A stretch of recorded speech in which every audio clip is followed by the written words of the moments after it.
Hello, Mrs. Sandy Zimmerman, Literacy Coach, Donegal School District, here to talk to you about the difference between decodable text and authentic text, or learn to read text and text that we might find in the library or a bookstore. So the big difference is that decodable text we use to follow our phonics progression of skills, and we use it to have children learn how to blend words and to read words. Some libraries may have decodable text. I know in my home library, there's a section called reading or learning to read books, I think it's called. But I want to just give you a little bit of a caveat there. And that is that many of those different publishers follow a different progression of phonics skills. So even if you get those books, your child may struggle with some words within that text because it just doesn't follow the same progression of phonics skills that we teach here at Donegal Primary School.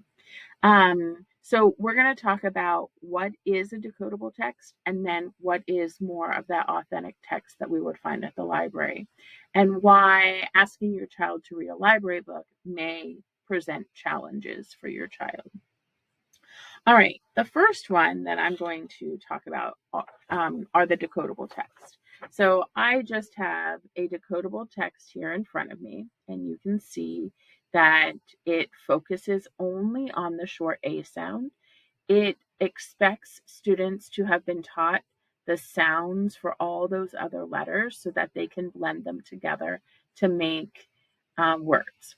So pretty simple text, pretty simple sentences.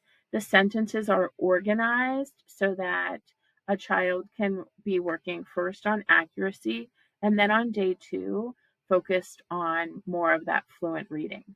Reading decodables might sound boring to us, but it is essential, or they are essential in teaching children how to read. And we always want to revisit them. Repeated reading is what's going to build fluency, and fluency is super important. So here we have an example of accuracy. Building, day 1, focused on short A sounds. We also know that comprehension is important. So this particular resource links to that after reading and having the students talk about, well, what is Max and what does Max bring Dad?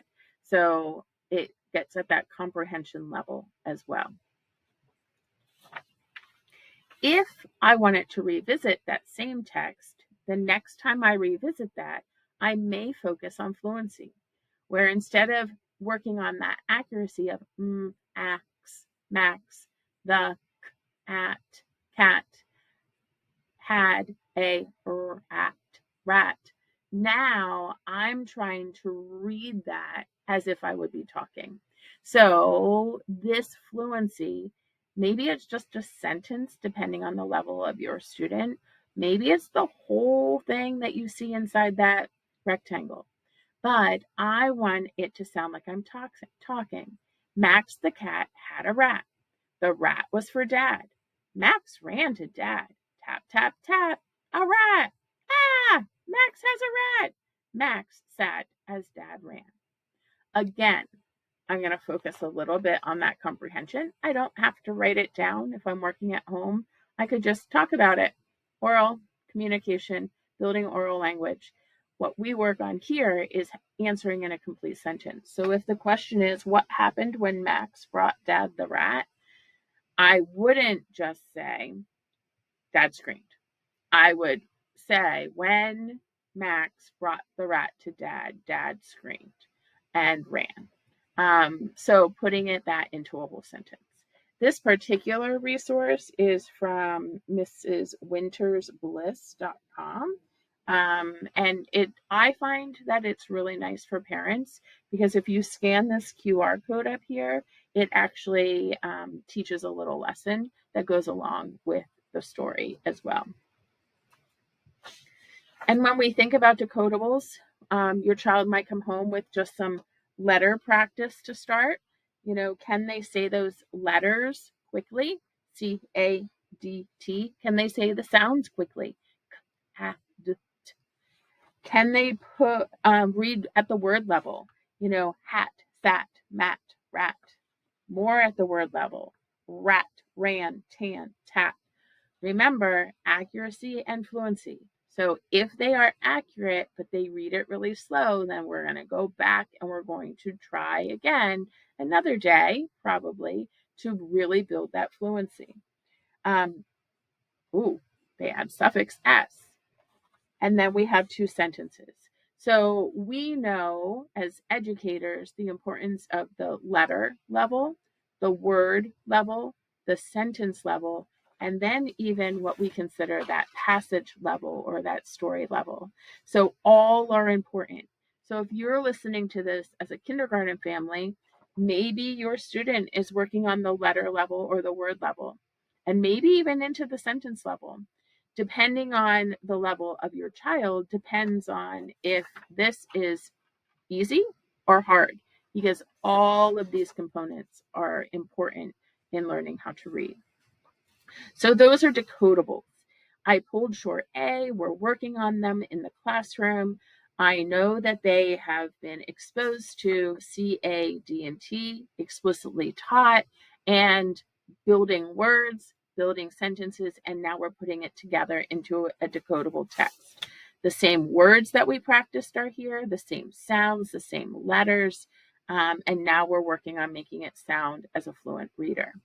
Okay, so all important skills that we are working on here at Donegal.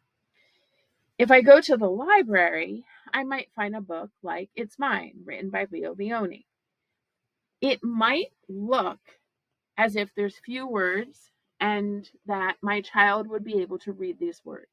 But if we look at this a little bit closer, there's so many things that come into play when we are looking at text.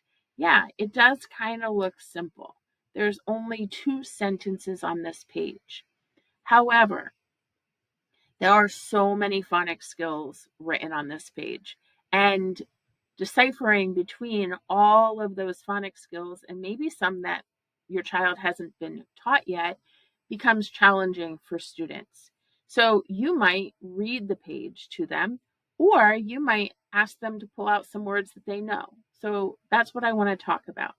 So starting in kindergarten, first grade, second grade, we know something called high frequency words. On this page, there are some high frequency words that we could be asking our child to read. They, depending on which words have been taught, are words like on, the, three, and, they, from, to. Those are words that we've mapped out, we've taught explicitly, and now students just need extra practice in getting that into their long-term memory. There might be words in here that they could focus on, knowing that they focus so much on short vowels. So like on, they might be able to tap through that. The word is on. Or frogs. Or and, or maybe dusk. So when we see words like this, words that have short vowels would be a good place to start, because that is a big part of kindergarten and first grade. As they move through first grade and into second grade, then we get into long vowels, like in the word three, or vowel teams, like in the word dawn, or vowel consonant E patterns, which this one also has the suffix ed, like in the word named, or are controlled vowels, like in the word Rupert with that ER. There's even LE syllables in here, which is much higher level, but in the word like quibbled. And there's schwa in here, where schwa makes vowels say the or the I sound, like in Lydia. And there's words that have more than one syllable. We call them multisyllabic words, like in the word island, or Lydia, or Milton, or quibbled. And there are words that have prefixes and suffixes. I talked about that a little bit with the suffix ed in the word named.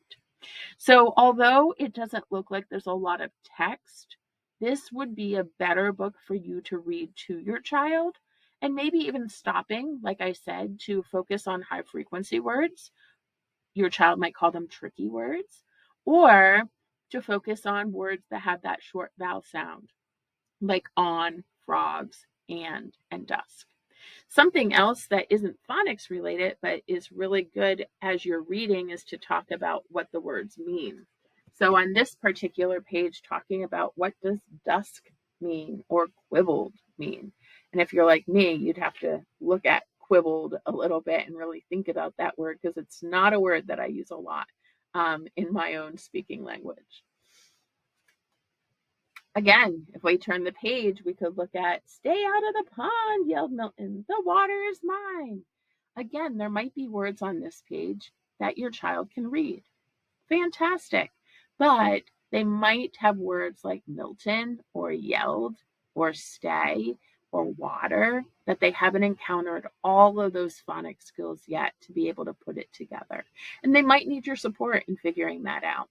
So sometimes what I like to do when I'm reading a story to some child, at home, I'm waiting for grandchildren, but some children at home, is to I read a page, they read a page. I read a word, they read a word, depending on the text that is on that page. So use your judgment, but be thinking, this book, they might not be able to read independently. This book is called Authentic Text. It's an actual storybook. It's not decodable.